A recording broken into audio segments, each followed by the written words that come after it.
Hey y'all, Patrick James, John Double Tap Britton. the gun debate, and cliches. On the hit list, good, the bad, the ugly.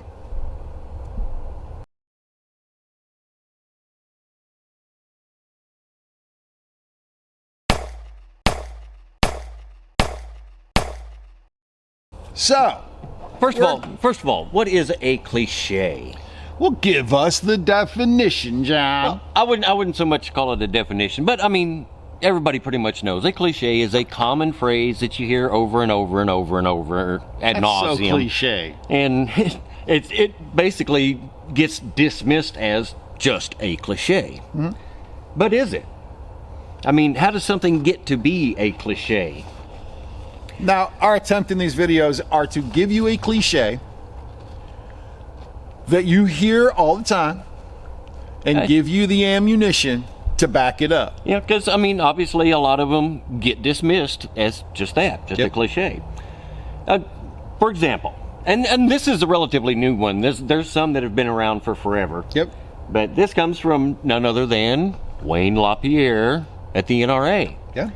You've all heard it. To stop a bad guy with a gun, it takes a good guy with a gun. Now, see, that to me makes perfect sense. You know, I did a post, Midnight Munchies post, talking about cliches. And cliches typically take two things in order to become a cliche. You know, it's got to be short, to the point, you know, something easy to remember, like stop a bad guy with a gun, you need a good guy with a gun. And it's got to be based in some truth.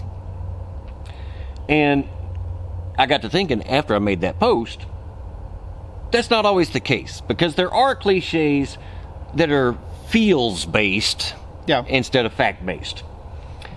And people try to dismiss these as just cliches. And for example, this is from CNN editor at large Chris Kaliza, I think. Or Saliza or whatever. Something like that.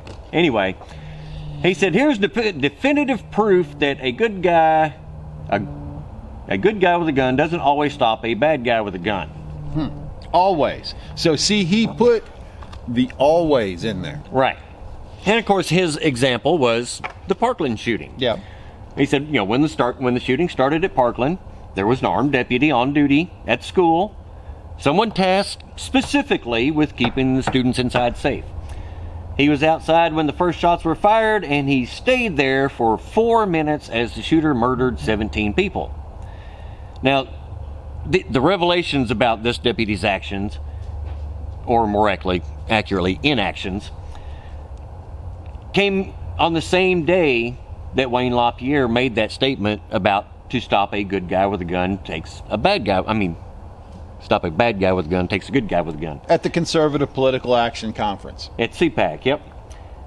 Now, and Chris goes on to say the problem for LaPierre is that this latest shooting at Parkland, Florida isn't an affirmation of that view, it's a direct rebuttal. It is a direct rebuttal when you add the always. Because nobody... Is it? Well, it can be. Is it? It can be. Because, you know, what he failed to take into account was that there was an officer with the Coconut Creek Police Department, a good guy with a gun, Yep.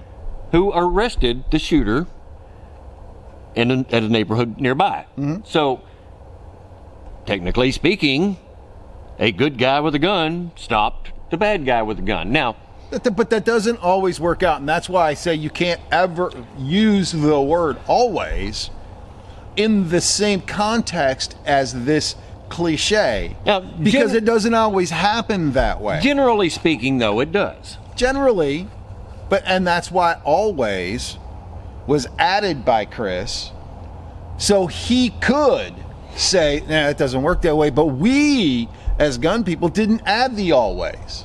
No, it was just simple. To stop a bad guy with a gun, it takes a good guy with a gun. It does, and eventually it will. And the examples are endless. I mean, whether it's a police officer or an armed citizen, you know, it's an obvious truth. Yes. You know, most armed situations are ended by somebody else who is armed. Now, generally it's a police officer. Yep. Sometimes It's not. sometimes there are exceptions to this rule. I Yes. mean, there are shooters who have been stopped by unarmed people who like gang tackled him and things of that nature. Certainly. So it is a basic truth. Is it a universal truth? No. No. And that's what I'm trying to apply here, is that if you put in the always, you're putting some kind of preclusion to that broad statement. The broad statement is that eventually a good guy is going to stop a bad guy.